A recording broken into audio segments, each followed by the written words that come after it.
هتعيش على الجبنه والعيش من ابو اخر. اخواتي المغتربين طلاب سنه اولى جامعه حبايب قلبي، الموسم بتاعكم الناس اللي كانت حابه تعرف ايه الفرق ما بين المدينه الجامعيه والسكن الخارجي. بص بقى يا برنس، بالنسبه للسكن الجامعي هتلاقي ناس مضايقينها عليك شويه. بالنسبه للمواعيد فهتلاقي نفسك اخرك خالص الساعه 11 عشان تتاخر. مميزاتها انك بتدفع مبلغ كل اول شهر وبعدها بتنسى قصه الاكل والشرب والنوم. القصه كلها ان بيبقى في ناس معاك في الاوضه من اغلب محافظات مصر، فانت ونصيبك. لو انت مش رايح انت واصحابك من المحافظه هتروح تسكن مع ناس غريبه، وانت وحظك بقى في الناس اللي هتقع معاها، عشان تبقى فاهم النقطه دي كويس. بالنسبه بقى للمدينه الجامعيه بتاعت البنات فدي اكتر حاجه بنصح بيها في الدنيا. امان، اكل وشرب، مواعيد متحدده، الدنيا تمام جدا. اولياء الامور مش هتقلق عليكم. بالنسبه للولاد انا عارف ان المواعيد هتبقى رخمه معاك شويه، وان انت مش عايز تبقى في حد مضايقها عليك والكلام ده كله، بس انا بحفزها في اول سنه وما تسكنش بره، وخدها من اخوك وروح. انت لسه ما تعرفش اي حاجه في المحافظه، والسماسرة هتروح بيك وتيجي عشان تبقى فاهم.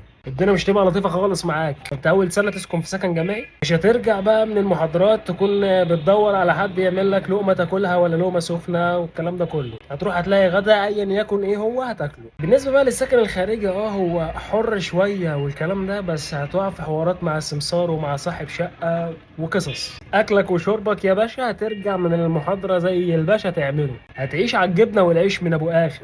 اسمع من اخوك. بالنسبه بقى للسكن الجامعي انت بتقدم له اونلاين الاول، وبعدها بتروح تخلص الاوراق وبتحلل والكلام الجميل ده كله، وبعدها بتسكن. الاوضه بيبقى فيها من حوالي من 2 ل 3 معاك، وما بتزيدش عن 4 في الاوضه عشان تبقى فاهم، يعني على حسب المدينه الجامعيه وعلى حسب المحافظه اللي انت رايح فيها. فاول سنه تسكن في المدينه الجامعيه اعرف المحافظه، اعرف الدنيا، اعمل الصحاب بتاعتك الجميله، تاخد صحابك من ايديهم بعد تاني سنه اللي انت مختارهم يقعدوا معاك بره في نظافه، واقعد في سكن خارجي. هتتشحطط في اكل وشرب لو قعدت اول سنه بره وانت ما تعرفش حاجه. دي اكل وشرب ده لوحده ده قصه. وبالنسبه للناس برضو اللي عايزه توفر في المصاريف فخليك في المدينه الجامعيه احسن. يعني بره هتلاقي فلوس من حيث لا تدري، مش عارف بتروح فين.